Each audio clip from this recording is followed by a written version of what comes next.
Thank you. Roll call, please.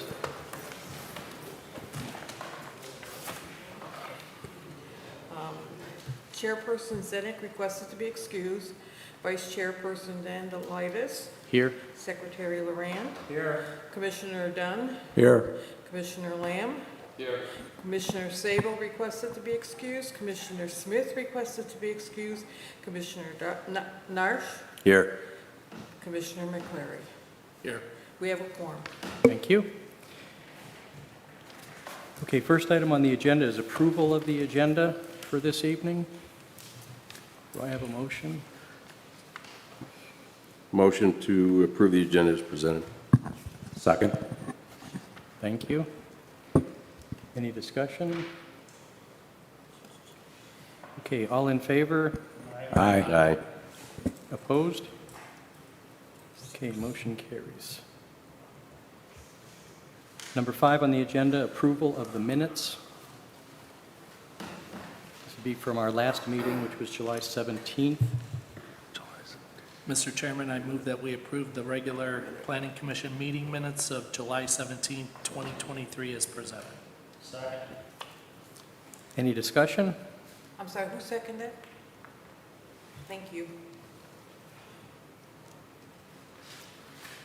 Okay, Okay, good. with no discussion, all in favor? Aye.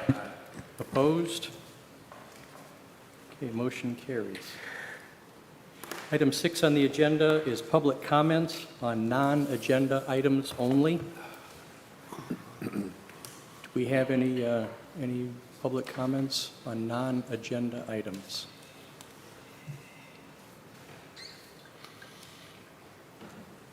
Okay, I don't see any.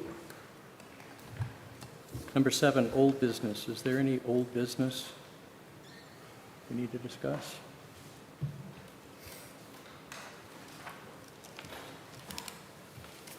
Okay, new business, item 8A.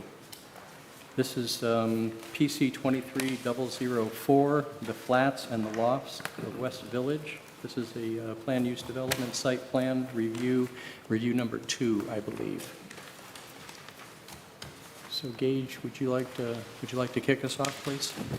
Sure. Thank you, Vice Chair, and the rest of the commission. This project has been in the works for many years.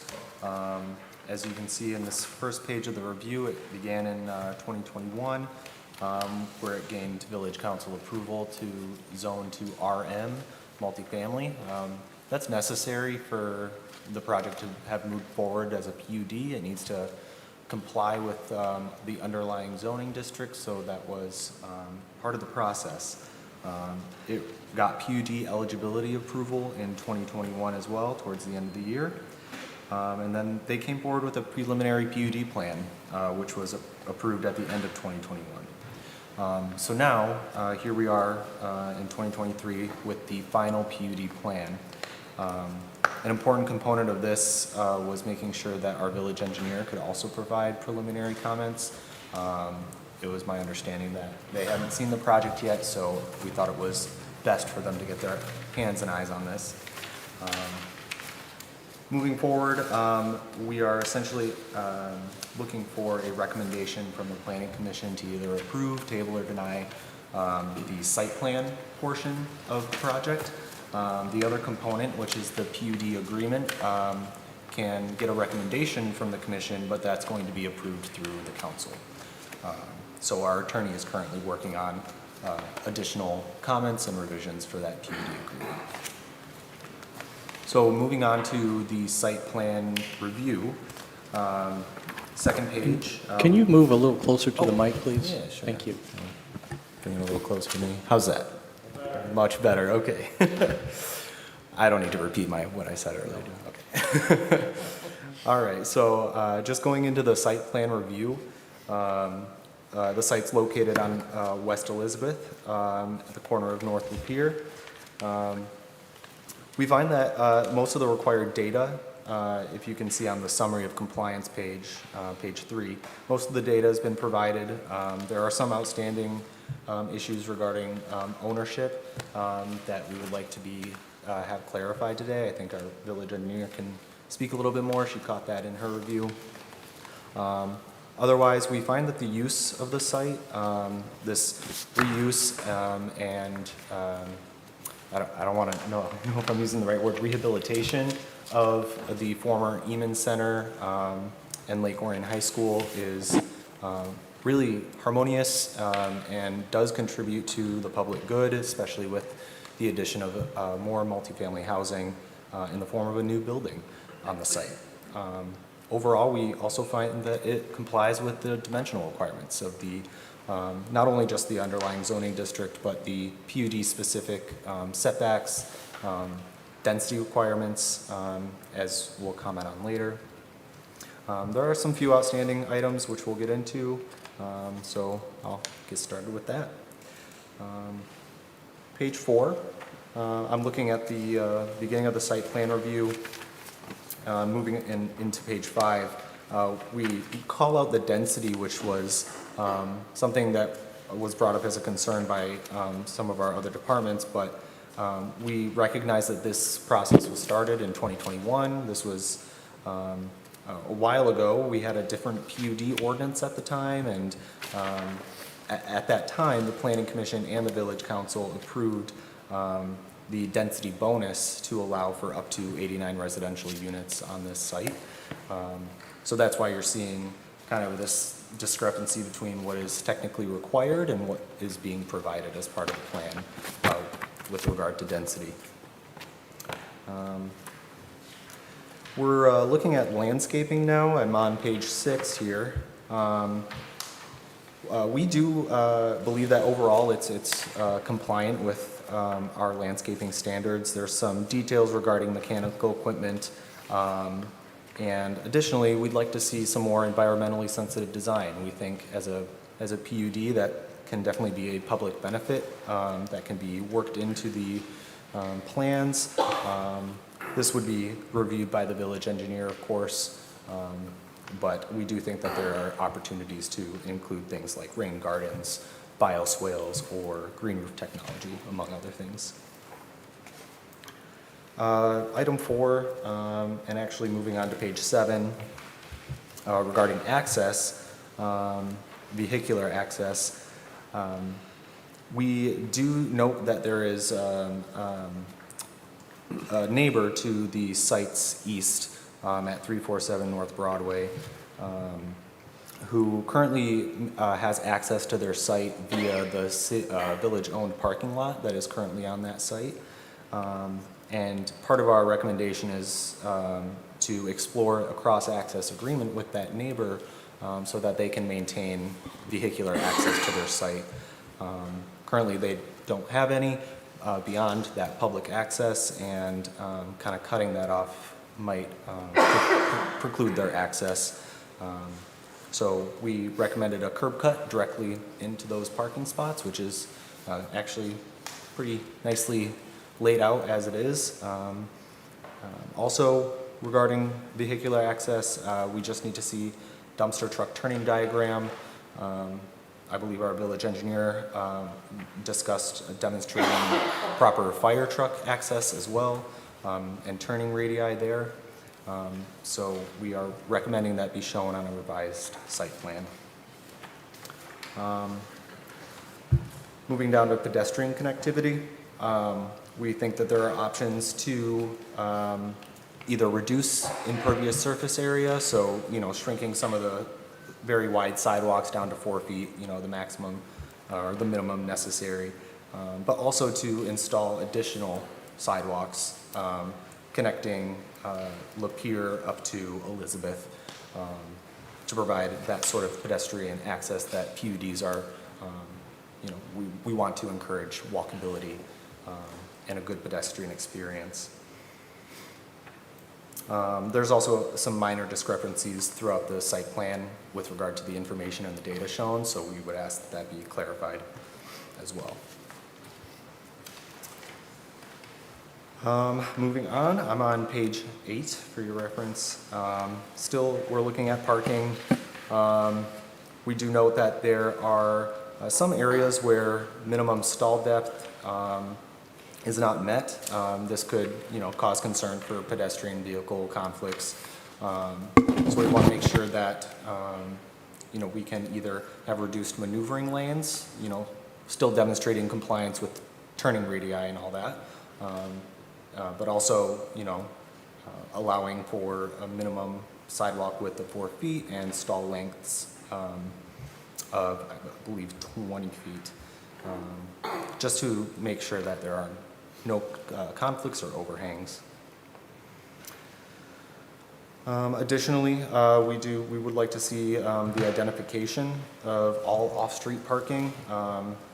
Sheet SP 101 kind of lists out where parking is located. We think a little more detail would be nice to be able to really specify where on the site is being dedicated to what use and for when.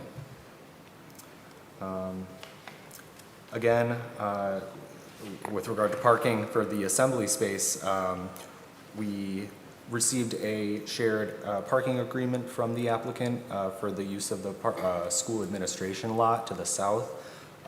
This is under review by the village attorney, so that will be part of the overall PUD agreement that village council approves. Again, still on page 8 here, we did recommend that the applicant install some sort of curb cut for the Pier Street parking spaces, or to simply identify the lines and the striping for those spaces. They mention an additional 14 on-street parking spaces, so I imagine that's where those are. They just need to be shown on the plan. Again, with parking, page 8, specific to the loading zone, there was a loading zone on the first review. This second review seemed to have omitted that, perhaps by mistake. They do have this event space, which is proposed as a public use, also for use by the residents of the complex. So with that large space, we do expect at least one loading zone to be present on the site. Overall, these are beautiful buildings. The existing school building is going to maintain that historic character, the brick, the limestone, and I think the new, I believe it's the Flats building, that is proposed with high quality materials. We recommended that the applicant bring some sort of material sample so that the planning commission can approve that. Because that is somewhere where your discretion can be provided. They did provide some colored renderings actually in this most recent submission, so we find that to be compliant with the overall look and feel of the surrounding neighborhood. Finally, the village engineer still needs to well, I'll let her speak to this, but stormwater and utility requirements. Also, with regard to some of the exterior environmental issues, the exterior lighting, looks like there could be some non-compliant lighting. We need some clarification on the height and the intensity of some of the light fixtures there. Overall, that was a lot of talking, but we do appreciate the applicant's effort in revising their site plan to bring it more into compliance for the review by the Planning Commission. Like Vice Chair Gentilaitis said, this is a second submission by their team. We went through a round of first review. They came back pretty quickly with their second review, and we were able to provide a recommendation of approval with certain conditions. The first condition is that the fire chief approves site circulation, access, and hookup. They did recommend approval with their own conditions under separate cover. And pretty much everything that I mentioned within this site plan review, sidewalk widths, dumpster truck turning plans, parking stall dimensions, parking space quantity, additional cross access, and the various agreements and proof of ownership would be required in order to have this site plan be fully approved before it moves on to village council for that PUD agreement. We recommend that this be done administratively.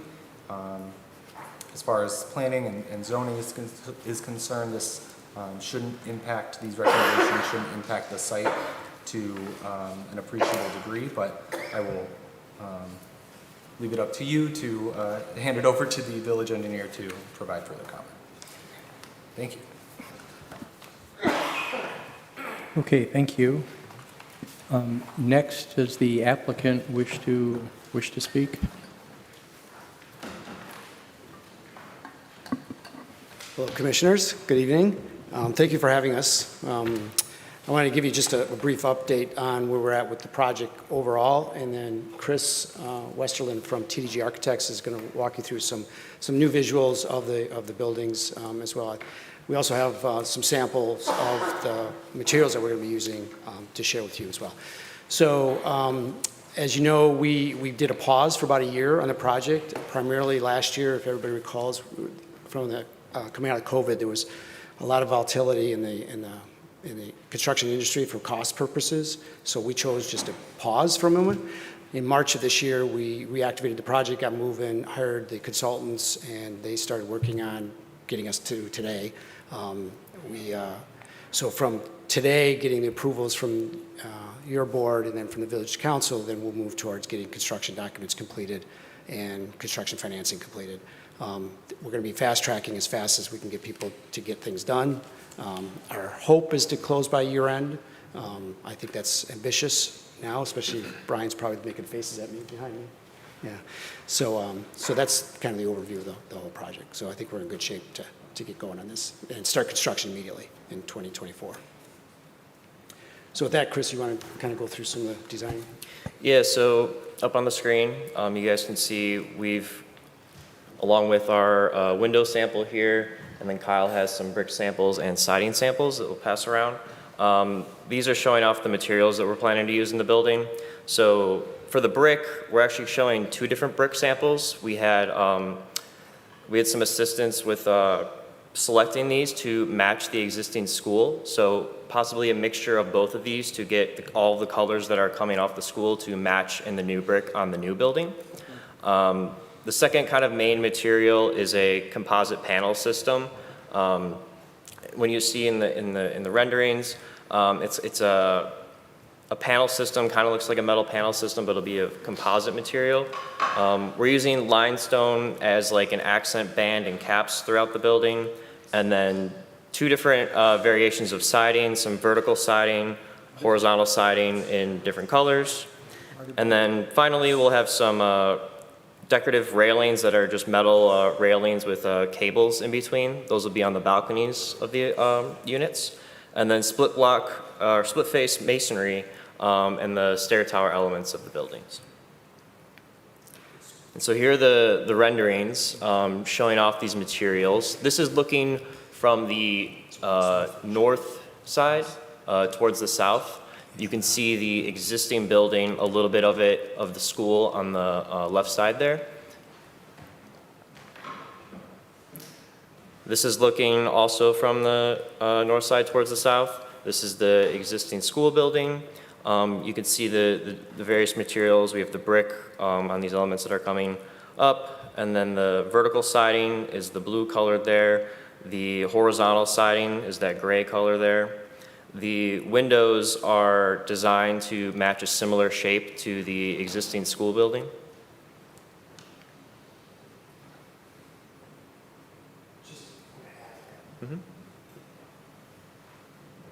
So if you could notice on the window design, the lower sash is smaller than the upper sash, and the proportions of that are similar or exact, I think, to what the windows on the school currently are. So we were very purposeful, and Anderson has a product, it's called a reverse cottage style, I guess what they call it, but they have a product that actually meets that.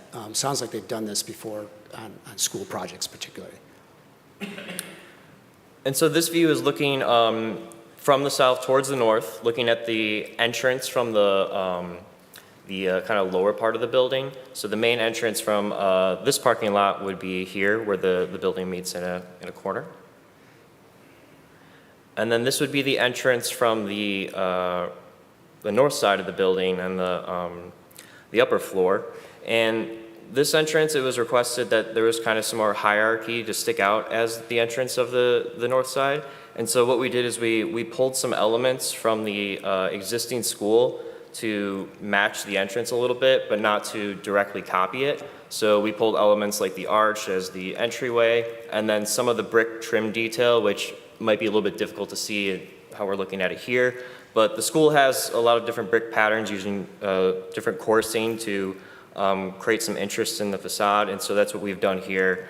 And then also a note, the location of the sign is not final, or naming is not final of the project, but that's just to represent the location of where the sign would be. That's all we have. I do want to address McKenna and Nowak Frost. They provided comments. We submitted a month-ish back. They gave us comments, I think it was last week, right? We submitted one response to one of theirs. I don't remember which one. I think it was one of yours. I don't remember which one. Sorry about that. So we're aware of all those their comments, and we're more than ready to address those in the drawings. As Gage has said, they're relatively minor in regards to the entire project things, but we will address. The fire marshal did give his approval contingent on he wants to relocate one fire hydrant that he wanted in a different location. So our civil engineer will do that.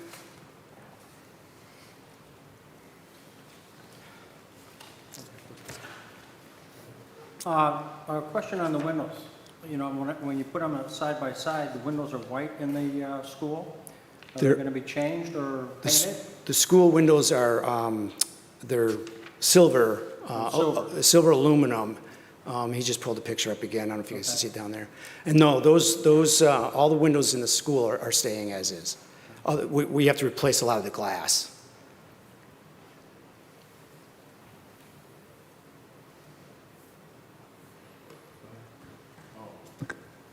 It's good to see you again. You too, Mike. I just had two comments about the planner's recommendations. I'm not really in favor of reducing the sidewalk widths. There's a lot of people there, and 4-foot sidewalks are inadequate, you know, and people don't like they'll be walking on the grass. And that goes right to my second comment about the landscaping and the bioswales and all these wonderful environmental things. This is a pretty high-density site.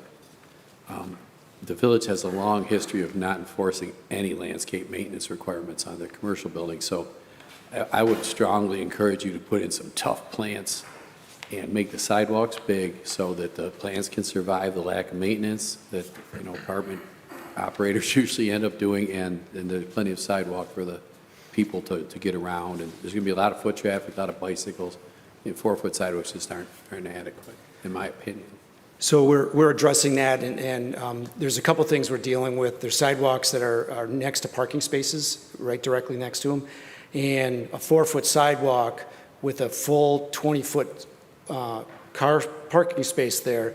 Car's going to bring its tires right up to that sidewalk, and I got a 2-foot sidewalk. Yeah. So we're looking at 6-foot sidewalks there, but 18-foot of parking. So the car will still do that, and then you have 4 left over in that situation. And that's something that the engineers, and we're talking to these guys about that detail. Also, we're battling with green space, lack thereof, because of density, right? So adding more sidewalks or wider sidewalks or that, it's all in consideration because we're trying to have as much green space for the tenants as possible. So there's a lot of thought into designing the sidewalks, and with their feedback, I think we'll land on exactly the right solution on that. Mike, I totally agree with you. 5 foot is really kind of, I think the city standard's 5 foot now, isn't it? Is that what the village's standard is? It's 5 foot wide? And then on the, I will address the environmental or the green part of this project. We are fully intending to do geothermal heating and cooling in the building, or in this, for the buildings. So that alone puts our carbon footprint down immensely. So we don't have a lot of green space to add some bioswales and some of these other interesting things. We were looking at rainwater retention to some level. Come to find out, it's something complicated than I thought it was going to be. Thought it'd be somewhat simple, we could use for irrigation, things like that. So we are researching and looking into some of those options, but geothermal is still the leading way. Mechanical engineers, everybody's designing that way. Yeah, I think the geothermal would go way far into meeting your PUD requirements. That's an expensive system, but it's really does cut down on the gas use and Yep. the electricity. And it's all electric inside the building, so there will be no carbon from any gas appliances in the building as well. Thank you. Are there any other questions any of the commissioners have? I had a question. Gage had talked about there might be some non-compliance lighting. Has that been addressed at all, or? I don't see much lighting on your renderings is the reason I ask. All I see is a little 3-foot post coming out of the ground. What kind of lighting will the building have? So I can address the one there's one light fixture that is non-compliant based on the zoning ordinance. And what that is it's an existing light fixture that we were proposing to replace to kind of update the fixture itself. I believe the light fixture is somewhere between, it's near the roof height of the existing building, which is, I think, around 35 feet. And I think the zoning ordinance, maybe it's around 28 feet or 25 feet is the limit. And so that existing light fixture, that is the one that is not compliant. Yeah, I know one of my biggest pet peeves in Lake Orion is the amount of light pollution we have from a lot of these newer buildings. And I know that personally, one example that really bothers me right now is the new restaurant. And so I'm hoping that we're, cognizant of our neighbors around us and, not blasting lights into their windows. So, but that's what you show in your renderings anyway, I like. Okay, I have one question also. One of the things that was brought up in the planner's comments here is the impact to the resident neighbor at 347 North Broadway from an access standpoint. Mm-hmm. So is there a plan there? Has anyone spoken to the neighbors or some kind of an amenable disposition to that? Yeah, our staff has spoken to the property owner. I think that's you guys, right? Yeah. We're the neighbors. They're the neighbors. And yeah, we're open to doing that. We already designed that parking lot to have that access there. They just want something more permanent, I think is what you're looking for accessibility for that house back there. So as long as we don't run into any issues with it, which I'm okay doing it. I don't know if some attorney said something to me in the future about it, but I'm okay doing it. And it gives them good access to the back. Because the way that house is built, for them to get a driveway off of Broadway they'd have to put 2 huge retaining walls over there, and I think it's Broadway, right? Not Broadway? Yeah. The front of the house is on Broadway. Excuse me for the mic, I'm sorry. I can't hear on TV. Okay. I'm Greg Barron, and my wife and I are the owners of 347. And since April, we've been talking to Gage about putting a driveway in and whether it come off Broadway, but then that cuts through a retaining wall, and there's it's like $50,000 more than if we brought it through for Elizabeth Street, but then there's some land ownership issues on Elizabeth Street because we have to cross over the piece of land that has unknown ownership at the moment. So we don't know when that'll get worked out, so we didn't want to lose access when construction starts. And so I think the preliminary plan didn't show the curbs, but then this plan shows the curbs going all the way around, and there's no curb cut there. I didn't catch that. So, The curb and huh? Oh, that's fine. okay. Yeah, so we'll work something out. We'll address it. Bob had told me about the possible side or the driveway coming in off of Elizabeth. And Yeah. that's a good solution, but That's still nobody our knows who owns the land up there. I guess. first option, yeah, but we're still working on that. Or that's that would be our desire, Yeah. our best plan, I think, for everybody. If we can work that out, it's just right now we're I not able to do had a that. question about that. State So your name. I'm Stephanie Barron. So if West Construction is willing to keep that access open for us, does that mean that any hopes of us getting access to a driveway is done? Like, do we still have the option to have that access for a driveway? With regard to off of Elizabeth Street, you mean? Yes, yeah. Yeah, so the village is still undergoing title research for the triangular piece of lot that is abutting both your parcel and the village-owned parcel.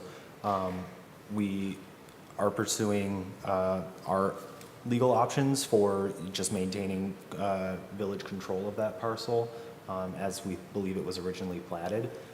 That doesn't preclude you approaching village council with a proposed lot combination or purchase request to buy a portion of that land and combine.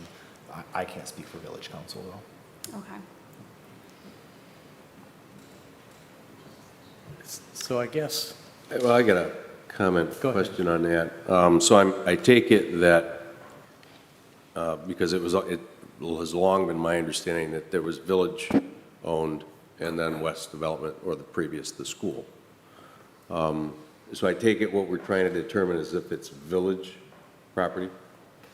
I'm going to have Chris pull up the site plan, so you can see the parcel we're talking about. It's Okay. really an odd shape on the north side of the, Well, and my question to ownership as to village property, and I don't know if this would satisfy your requirements, is if we were more easily with council able to grant easement as opposed to ownership.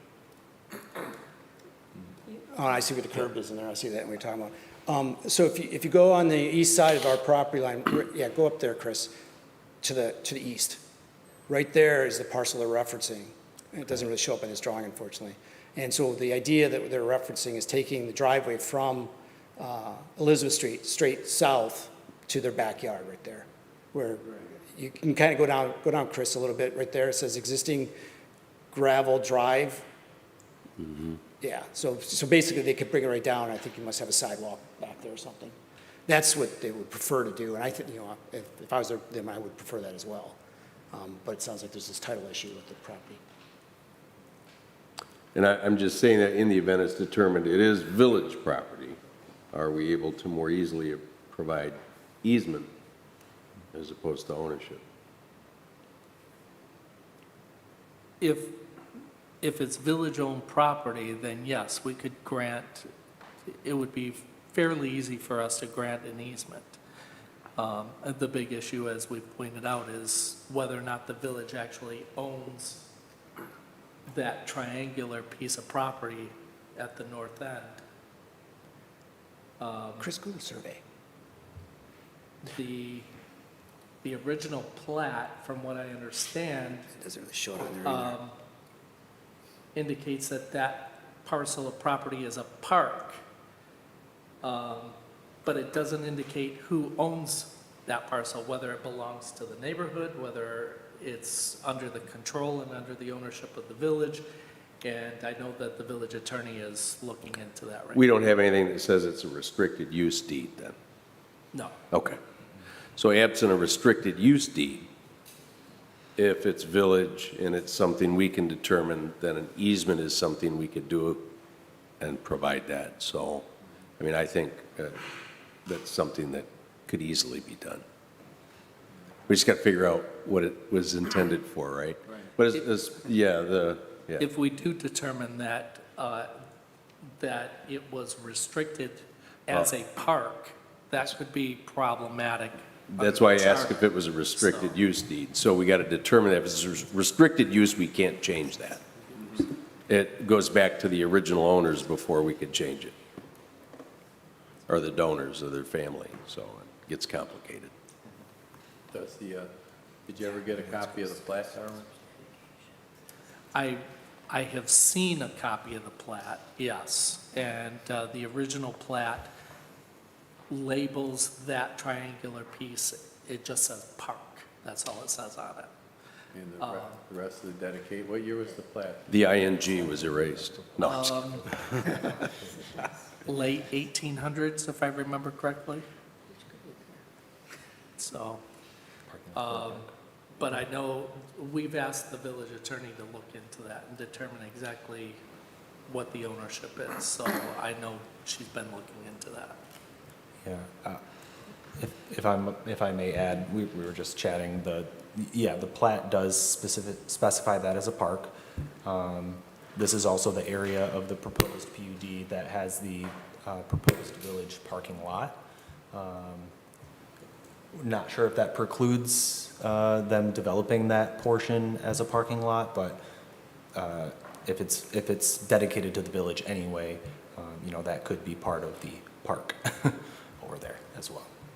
Just wanted to note that. And the proprietor's certificate does say for park uses, which you're parking in it now, so it's, You got to park to go to there's the park. parkings in parks, so. Yeah.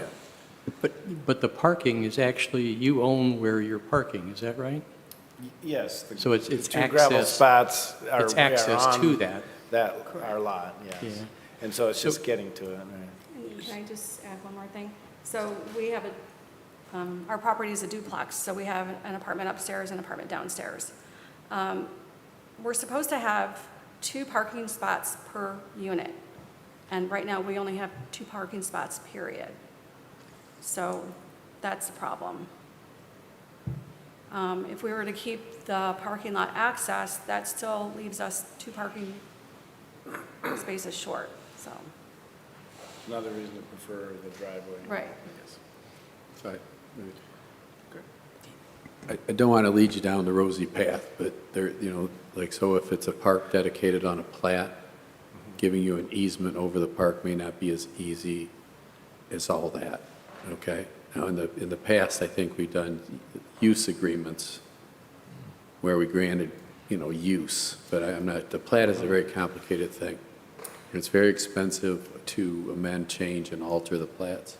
So I don't want to get your hopes up about any of that, selling the property or getting an easement. Plats are difficult and expensive, and there could be a lot of money. You oftentimes have to contact every owner within the plat, and they have to be served and part of a lawsuit, and then they have to agree to all these kinds of things. So it can be really, really expensive. But I'm sure that the village would, like any other resident asking for any other special situation, do their best to try to help you. It's our village, so we should try to help each other. And we do live Appreciate that. here too, so. Okay, All right. thank you. Thank you. So I guess, are you satisfied with the way that this is going relative to, do you have enough avenues? Well, to have access and not lose that is the first thing, and then, the driveway, I guess it is what it is right now. I can't really say much I about mean, I that can say if we don't that, own it.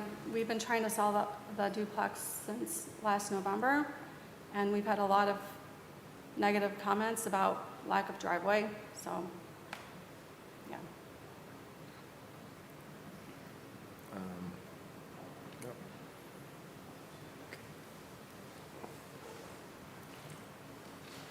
Anything else? Okay, thank you. Okay. Any other questions for any of the commissioners? Okay, then I'd like to open it up to public comment. Do we have any public comment relative to this? Mr. Chair, before we get to that, I'd like to ask if the engineer has any comments she'd like to make on the engineering report that was included in the packet. I think she does. It's appropriate. Thank you. Yes, we did have a number of comments, none of which were what I would call deal breakers, except for a few that we'd like to just point out. The ownership has already been addressed with the submittal of a warranty deed. It's indicated in the applicant's response that they will comply with that. We just haven't seen that yet. One of the comments that we asked the commissioners to at least consider is the fire truck turning radius for the lower level is kind of indicated with the truck coming this way and then kind of flipping itself over and coming back out this way. So that S-curve needs to be shown that it can accommodate the Orion Township fire vehicle. If it, Can I address that? yeah, sure. So we've had that discussion with the fire marshal many times to work it out, and he's approved what we've provided. He did, and then we talked with him a little bit later, so he would like to actually see that making. We have an the approval full from him with one S-curve. contingency on it when Right. that was not on it. Right. He Okay. didn't realize that the truck had just flipped itself over instead of showing the full turning.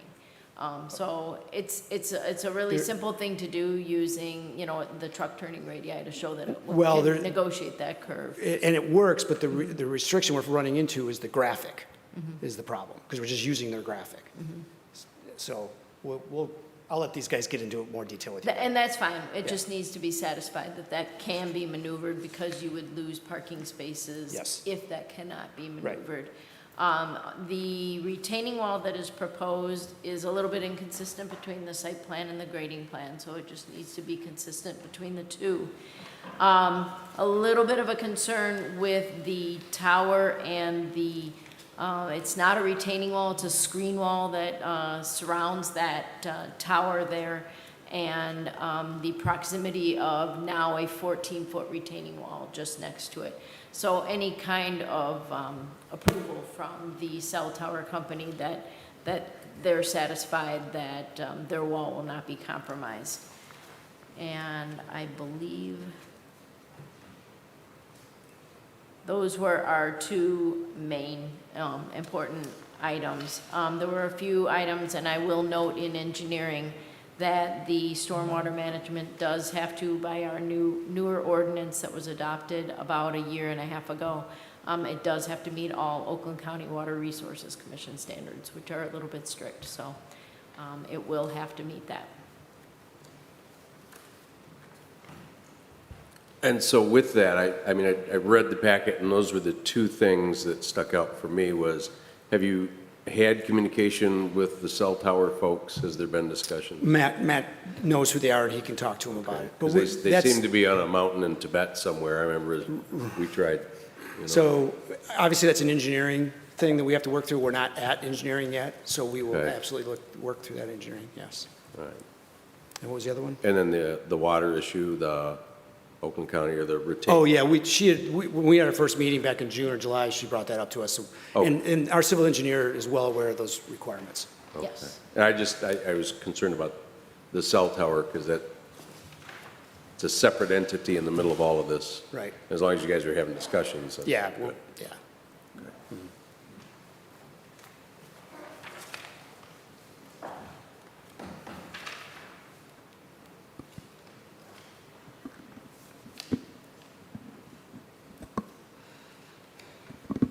Okay, with that, any public comments? Are there any further public comments?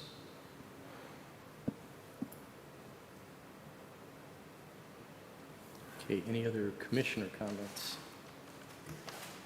Questions? Okay, then I think we need a motion.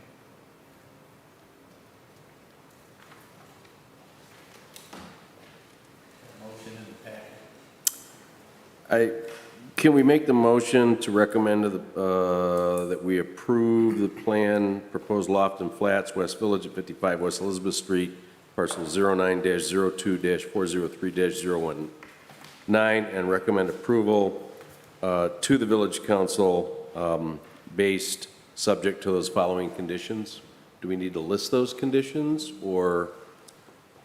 Okay, so if that's going to be a part, that'll be my motion. To verbalize, I could say all of these dots as listed, but I'll include the Township Fire Chief approves the interior site circulation, emergency access, hookup locations. Item 2, sidewalk widths are reduced and the locations are confirmed, corrected on all sheets. Dot 3, satisfactory dumpster truck turning plans are resubmitted. Item 4, parking stall dimensions are revised to meet ordinance standards, maneuvering lane width reduction considered.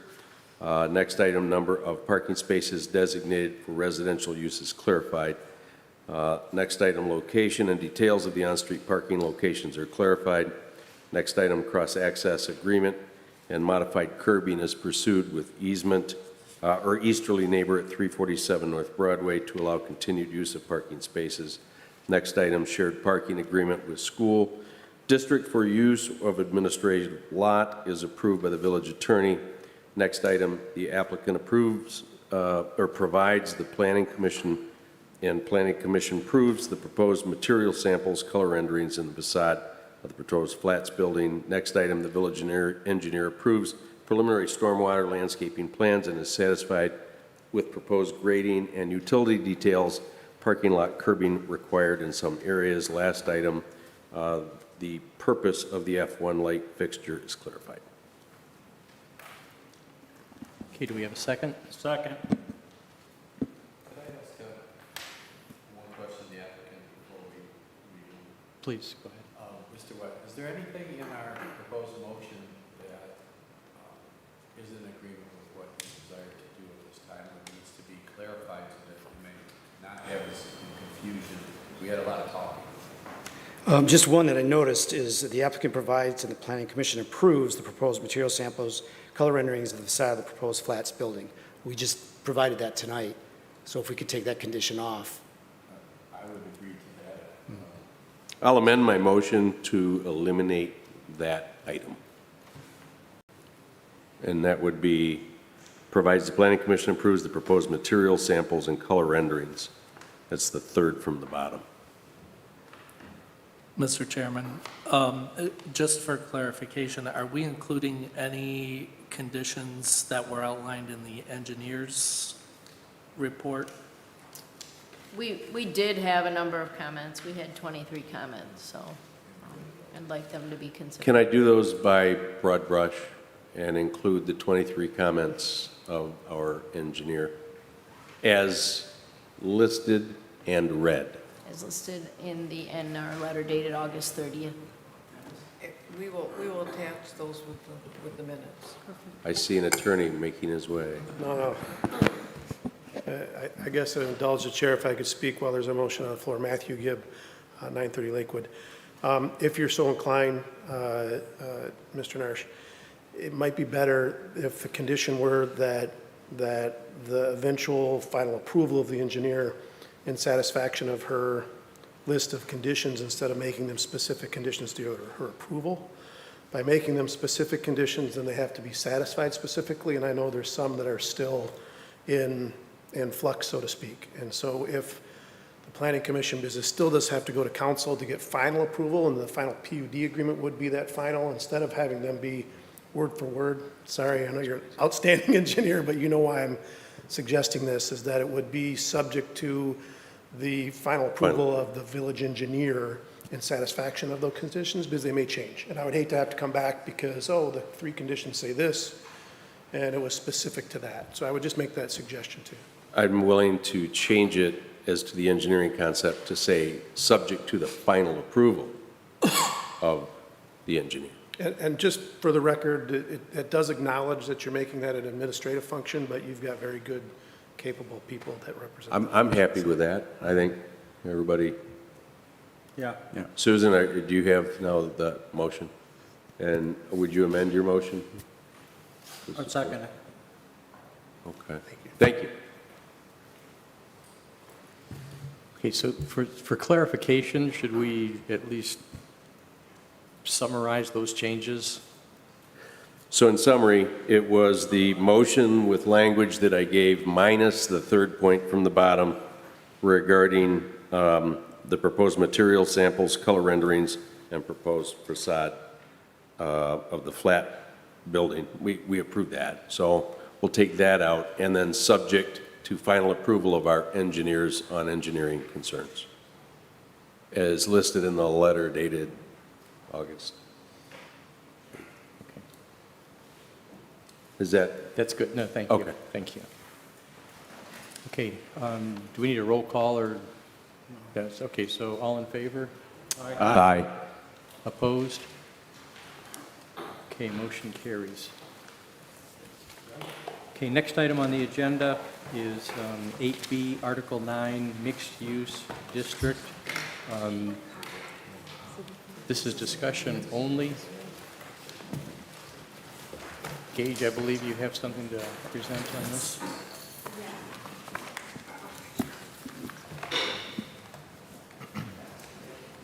Thank you.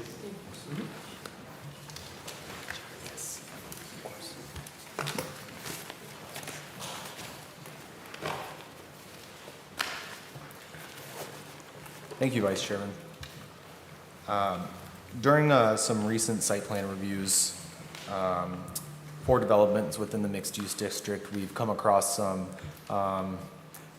inconsistencies or pain points within the current ordinance language. This is specific to section 19.02, subsection A-10, related to section 903C7. While we were reviewing some development proposals, we realized that for the mixed-use district, single-family and multifamily dwelling units could only be located above the ground story rather than on the ground floor, which is more typical of a mixed-use environment. This also stipulated that any ground story use of a mixed-use building had to be non-residential in nature. So that seems to actively go against the intent of the mixed-use district to allow for a range of uses regardless of their location within a building. Further, in the 903C section 7 for the design standards for residential dwelling units, it states again in section B that areas of the site dedicated solely to residential land uses, where we find that in conflict with the permitted uses of the site, where no area of the site can be dedicated solely to residential because they have to be located on the second floor of a mixed-use building. So it kind of like rubs the wrong way with each other. There's also a density requirement for 10 dwelling units per acre if these dwelling units are on the second floor of a mixed-use building. We have just found it difficult to administer this portion of the ordinance when it comes to site plan reviews for mixed-use development, so we asked, or we ask as planners and as users of the ordinance on a regular basis to have the Planning Commission consider revision and amendment to the ordinance. We don't have recommendations specific to that yet, though. Okay, thank you. I'd like to open it up then to comments from the commission. Mr. Lamb? Mr. Belko, good evening. Are there any particular site plans under review right now that this is causing issues with? There are, we've experienced this with one of the Mosheri developments. Which development is that? This would be the Starboard. This has not come before the Planning Commission. This is the Marina Complex development Correct. with the 3 residential lots on the main street? Not including those. That is a separate proposal. This is for the lot directly abutting the lake. Okay, I think it'd be more forthright to bring forward the plan asking for the special conditions instead of going kind of around back and asking to amend an ordinance. Okay, when you have a plan pending that needs some requirement of the ordinance. So I would suggest you bring forward the plan with your recommendations is why we should change an ordinance to fit a specific plan. I don't like the backwards kind of stuff. I want, if there's a specific issue at hand, bring it out into the public venue so that we can all observe it and see what needs to be done to help these people develop their property. Instead of just a nebulous change needs to be made because of some surreal things. I'm also deeply concerned about some talk about bringing forward the VRBOs into the downtown district for use of all the lake. There is no public lake use where you can have a VRBO and a mixed use, and then you can come and get a VRBO in the village and then go to some lake thing. There's nothing. You can go walk to the park. okay? You can't, there's no water activity thing. So I'm really, really, really cautious of bringing forward changes to the ordinances without a specific plan. So if you get a, that would be my comment to you about this. Thank you. Mr. Chairman, if I could respond to that comment. I think the planner is doing exactly what he should be doing, and that is addressing issues that we have run into with specific developments and conflicts with the zoning ordinance to the Planning Commission to address as part of ordinance amendments, not looking at a particular development, but looking at how it impacts the community generally and whether or not it's appropriate to make amendments to the zoning ordinance to address an issue within the mixed-use district. It shouldn't be development-specific. We are not tasked as a planning commission with looking out for the best interests of a developer. We're here to look out for the best interests of the community and what is appropriate as far as developmental standards for the community. So I think the planner is doing exactly what he's supposed to be doing. And with that, I would make a motion to direct the planning consultant to prepare a proposal for preparing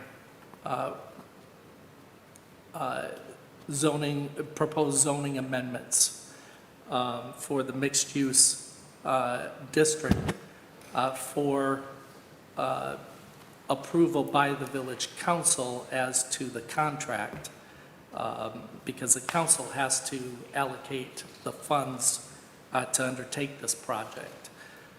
So I would make that motion.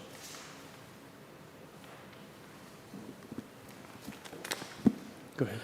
I'll support for discussion as well. So I guess the discussion I have is we had this contradiction that existed for probably a very long time. Since 2010.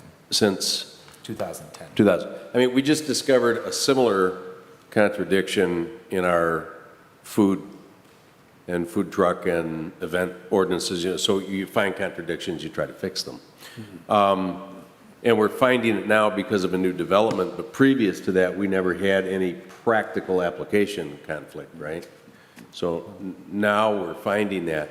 So I guess the question then is, what's appropriate, what's proper? I mean, that's why, I mean, I agree with what the manager is stating, only in that we got to have, you know, so here's the ordinance, and then when people come, do they fit the ordinance as opposed to, you know, so what's standard? And I'm sure there is a standard that many communities have in mixed use, and I think that I'm trying to look for that shiny object that is a standard for mixed use. So if that made any sense whatsoever, it's why I'm supporting that, to find that standard. The precedent. Yeah. And I'm okay with exploring changes to the ordinance, so to speak. However, when I read this as moving toward getting rid of the retail piece of the mixed use and this becoming just another apartment complex. And I have serious concerns about that whole side of the lake becoming nothing but huge apartment buildings, and I don't think that's what we want for the lake. And I think that we're already migrating towards some kind of a morphed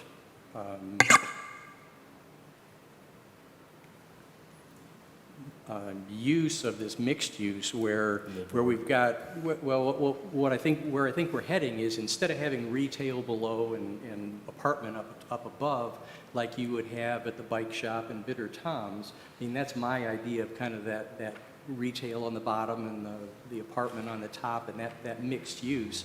And I think we're going into a morphed application where, you know, somebody's going to kind of work from home at the bottom level, and they're going to, you know, sleep and eat in the top level, and that's kind of mixed use. And that's not what I see as mixed use. That's an apartment. And I don't want to see apartments across that whole west side of the lake and the north and the south shore there. That's not what I think we want. So I guess as we're exploring alternatives, I think we ought to explore some alternatives that kind of lean the other direction, as opposed to, pull the plug on the retail side of the mixed use and just make it apartments. Well, and following up on it, that was what my comment was, to explore. I view this as differently, the downtown district, Bitter Tom's, and versus the lakefront. I get it, but when I look at the map, Well, that's what I'm saying that whole is, side of the lake is all purple. that's And somebody's a going part to of the come in here and discussion. put in apartments. Well, that's a part the of rest the of it. discussion is, can we have different districts and different zoning that would apply?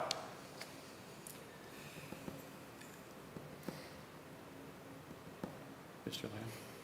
As usual, I'm not attacking Mr. Belko, but there's always, like I said, there's always a reason that people want to make changes, okay? And it's never out of purity, and I personally don't want to spend the money to change ordinances that, if there's a correction to an ordinance, it should be presented as a correction to an ordinance. But this is like you said, the lake is a special place, and the lake is turning into one big accomplishment. It'll be, Orion Cove Apartments, the entire lakefront. And I don't really want to see this change. I don't want to see this change. I don't want to spend we have a lot of budgetary issues. We're going to have huge budget crisis this year with the sanitary sewer bond sale and stuff. So I'm thinking that I really don't want to spend our planning dollars on something like this unless there's really a reason to do it. But I guess if we have a conflict, though, how do we address the conflict without a change in the ordinance? Well, there is no conflict because none's been presented. That's what I asked for. You want to come back to the next meeting with the presented conflict property and show us a conflict. Well, I think the conflict exists in the ordinance. And Like I said, that's, yeah. and I know what You know what I'm Commissioner Lamb is saying, You know. but that's why I supported the motion, is to have the discussion, as to have you bring back your ideas. And you know what? Then we can discuss them and rip them up or rip them down. But look, we got to bring something back. That's my thought, so. It costs money to We have a motion and support, right? Yes. And so the motion is to have the planner come back with some proposals? Is that what we're saying? To prepare a proposal to perform the work. And I think that should probably come back to the planning commission first for us to review. Yes. Because this is going to be an additional expense, correct? Over and above your normal planning. Yeah, it's going to cost money, guys. This, No need for this. after we discover how much we estimate this could take, it could take an hour, it could take 8 hours. If we find that our proposal is exceeding my current office hour capabilities, I'll be upfront about that cost. But I think with the proposal to prepare amendments, I can at least begin the research in my office hours. So is it possible to do it within your normal hours? With this type of surgical amendment, I think I would be comfortable proposing an amendment within my office hour capabilities. I think I can do this on a Thursday morning. So can we amend the motion then to I don't want to say restrict me, maybe I do want to say restrict, but to limit it within your hours? And then that would not cost the village any additional at this time? Bring it back here, whatever he's proposing, bring it back here. Yeah. We can look at it, see if it's something needs. Well, if you put a limit on his hours, I want to have the best quality work I can have from him. And if he's got to squeeze it into a smaller time frame, and if it works, fine.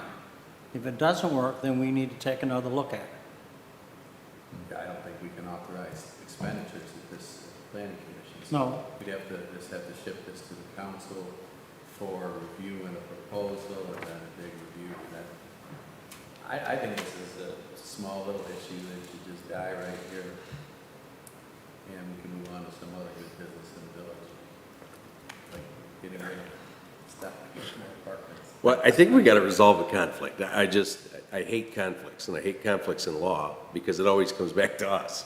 And then we look like idiots because we knew about it. And then everything goes back to, yeah, but on this date, you discussed it and you knew. So I saw you nodding your head that if you can't work out of the box, you'd bring it back to us, right? Exactly. Okay. I would be open So to. I don't know if Mr. McCleary wanted to amend anything in his motion, because I think you'll bring it back to us before it gets expensive. I would withdraw my original motion if the seconder would be willing to withdraw the second, and then I'll make another motion. I'll do that for the sport of it. Mr. Chairman, I move to direct the planning consultant to prepare text amendments, proposed text amendments to Article 9 of the zoning ordinance for future consideration, provided that the work can be performed within his normal office hours. I'll support. Okay, any further discussion on that? Okay, all in favor, say aye. Aye. Aye. Opposed? Nay. Motion carries.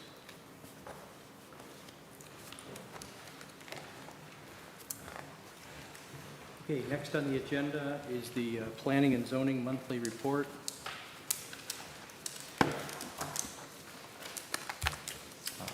Thank you, Vice Chair. This is a compiled report between June and August. For the past 3 months, we've been cranking out permits. People are getting in their applications for the end of the summer. Lots of decks, lots of roof replacements, a couple of new builds, but nothing crazy yet. So you can see the details for all of these permits on the following tables. I'd like to skip to the current project details, however. These are items that will come before the body and potentially council as well. Orion Villas, this was reviewed back in June. You provided conditional approval. The ball is essentially in the developer's court, but they actually just resubmitted. So I have yet to kind of review those plans and distribute them for staff review, but those are back in our hands now. So ball's back in our court. West Village PUD, I think that was settled tonight. So just a reminder, you approved the site plan with conditions and recommended approval of the PUD agreement. We will get that on the village council agenda as soon as possible. And then we will intake and review administratively the changes that we required as part of that site plan approval. We meaning the village engineer, myself, and fire department as well. Cloud Retail, 494 South Broadway. Nothing yet. Ball's in their court. Constellation Bay, I believe it's nearing final engineering approval, if not approved already. It has been sent out for sewer and water permits, and we still have a few, excuse me, engineering issues. Yep. Yep. So. Mystic Cove, which is your next one, is much closer. Yeah, yep. Mystic Cove, there were some recent parcel boundary description issues that have since been settled with the county. Site demolition is being permitted regularly. They're getting permits for each, chunk of buildings. They are not permitted to start construction at this time. They're still under final engineering review. Getting it towards the end, I need to submit addresses for the new condos and units to the relevant address gods, I suppose. So that project is on its way. The Starboard, former Orion Marina, as mentioned, this is under staff review currently. They provided a submission. None of our staff were satisfied with the submission, so we gave them our comments and asked them to bring back something more compliant before Planning Commission reviews it. So, you know, you can expect that end of the year, beginning of next year, TBD. A new one that just came online is 146 South Broadway. This is a series of tenant spaces in the South DC district, kind of where it comes to a point there.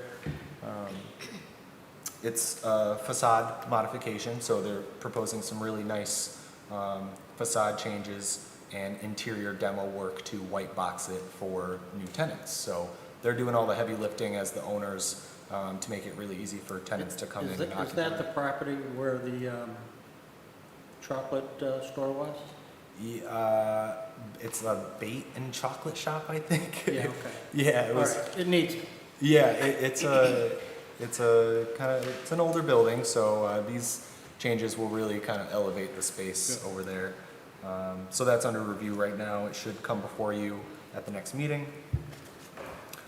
The Peninsula, which is part of the Starboard development, sort of, but it's being explored as a condominium development, so those will be under different ownership than the proposed Starboard multifamily. The peninsula, is that to the west? Yeah, to the west and south. Is that the Van Portleigh Marina property? It's a clamshell marine, yeah. Is that the Van Portleigh property? It's Darling Darling Cottage. Cottage? Or Darling Cottage. Yeah, Cottage, not the Snug Harbor. right, Correct. yep, exactly. The Darling Cottage. So far for both Starboard and the Peninsula, they haven't addressed the strip of land That's right. in between with the former apartment / commercial buildings. Is that where you're having problems with the mixed use ordinance? No. Well, actually, that sort of prompted the discussions early on. You talking about the piece in the township?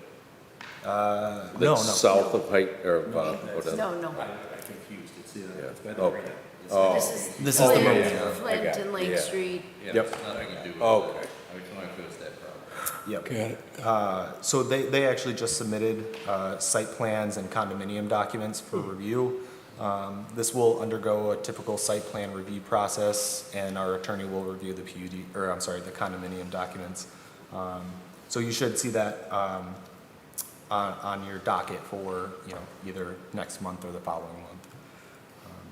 And finally, Jacobson's Flowers, that site hasn't really moved forward. We had some preliminary discussions with the township.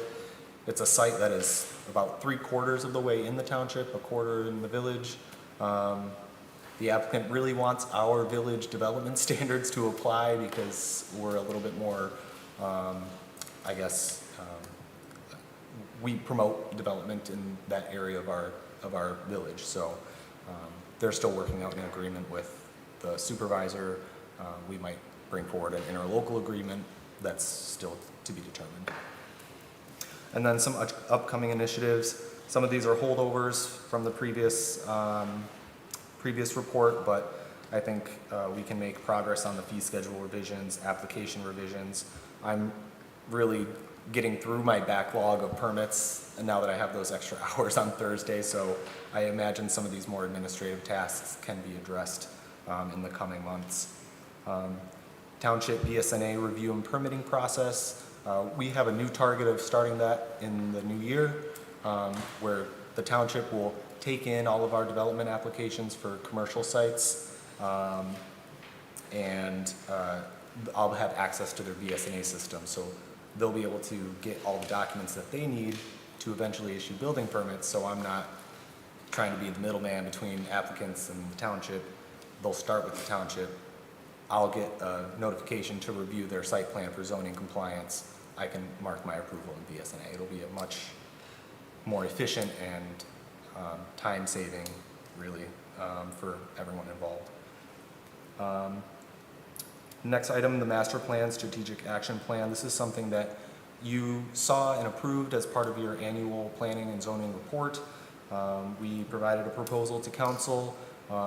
They asked us to prepare a presentation on the merits of RRC certification and what it means for the village to be compliant with that, and what it means really to have an itemized implementation table for master plan action items.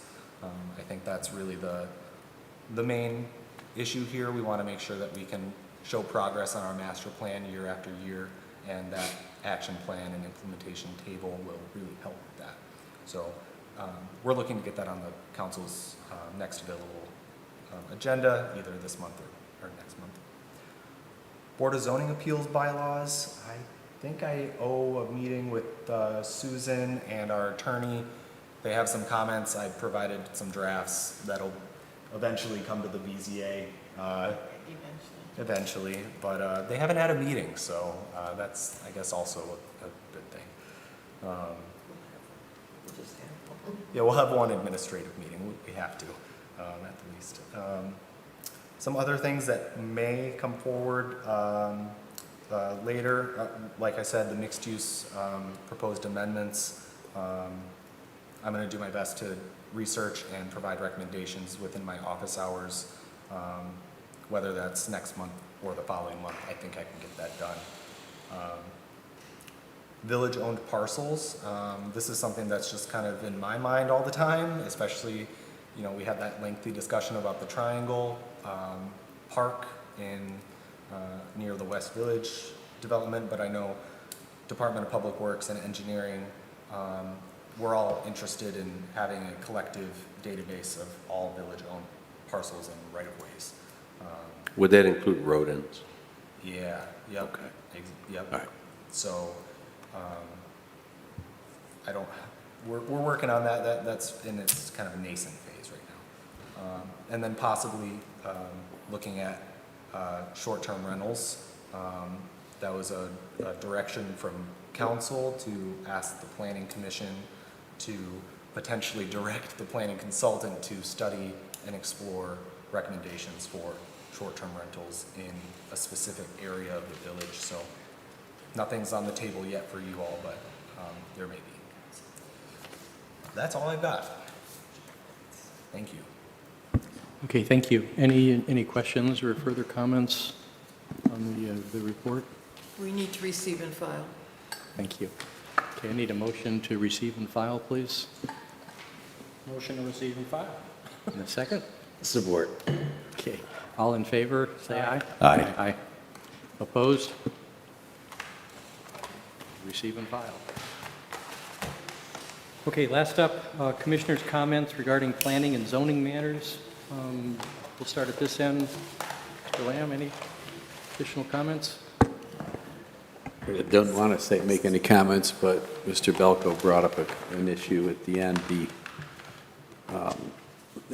I'm not sure where they're headed with this short-term rental ordinance and the VRBOs and things, but every single citizen that I've spoken with has said they're not in favor of any changes to the current ordinance that restricts and does not permit short-term rentals in the residential areas whatsoever.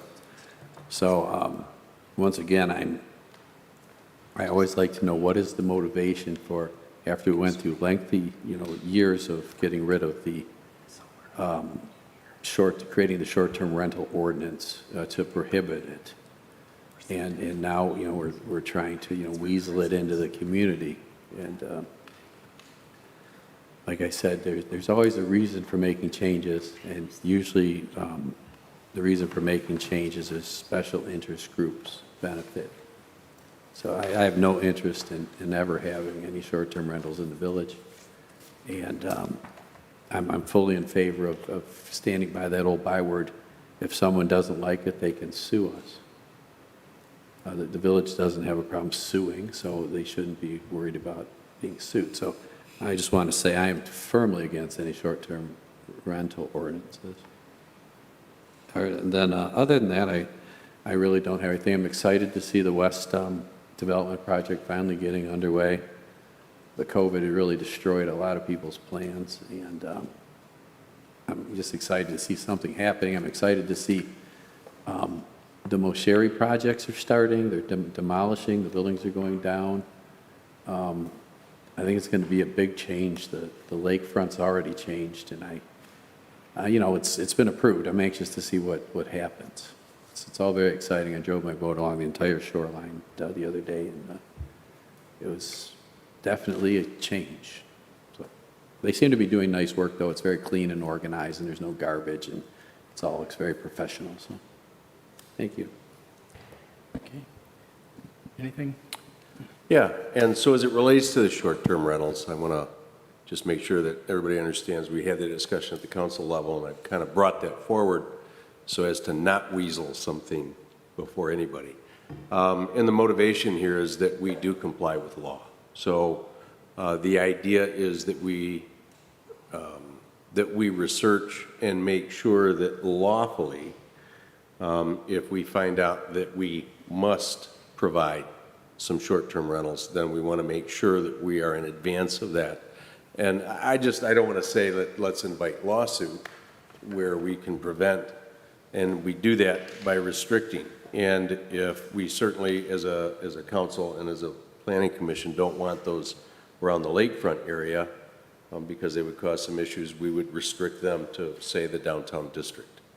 And I think the idea is, and we're waiting to a certain extent for a legal review, and that's the motivation. That's certainly it's not to support or back anybody for financial gain.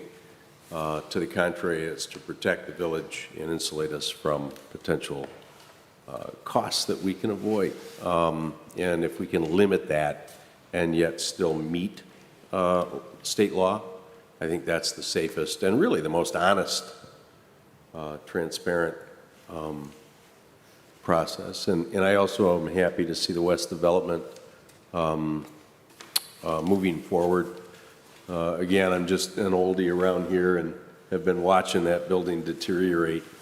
I feel like almost somebody that started out where the Grand Canyon was flat, and then you watch it turn into the canyon over thousands of years, millions. I just want to see that place get redeveloped and become a charm instead of a detriment.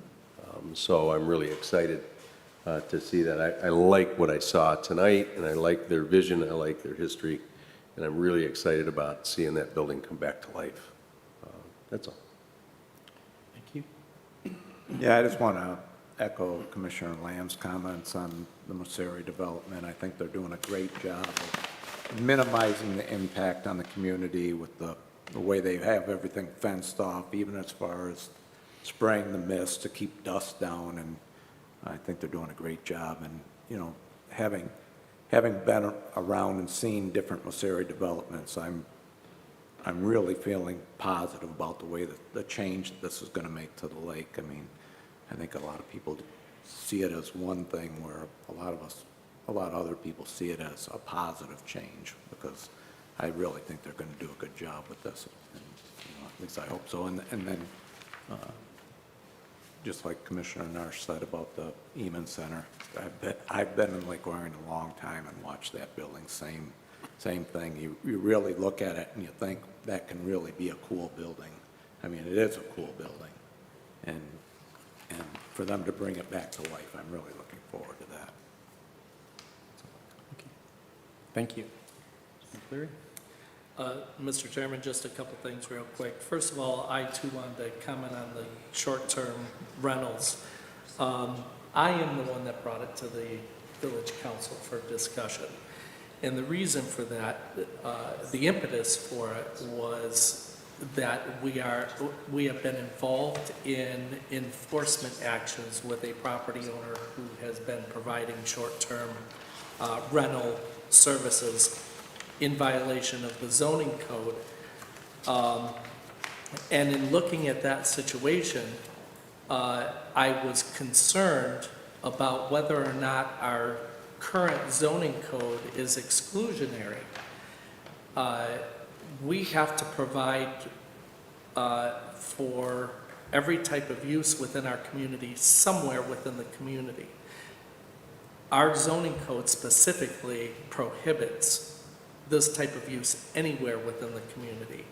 And I'm very concerned about a court imposing upon us this use in an area that may not be appropriate, and that is in our residential areas. So to try to be proactive, I brought it to the village council to ask the council to request that the planning commission study whether or not it is appropriate to permit short-term rentals under conditions that the planning commission may deem appropriate within the downtown center, the DC zoning district, as a means for us to get ahead of this and to determine if it's appropriate to place it within that area to try to prevent it being imposed upon us by a court in another area that would be much less desirable for us. The council agreed.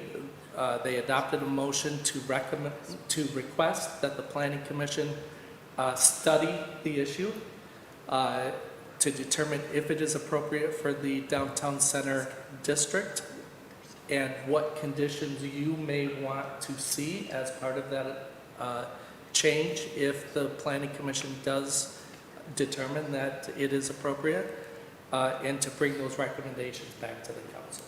So this item, as Gage noted, will be on, I believe, on your next agenda for discussion. The other item that I have is I just wanted to note for you that the Downtown Development Authority, for those who may not know, has closed on the lumberyard property. So that property is now owned by the Downtown Development Authority. And over the next months or couple of years, whatever it may take, I'm sure they will be coming to the Planning Commission with their development plans. That's all I have, Mr. Chairman. Thank you.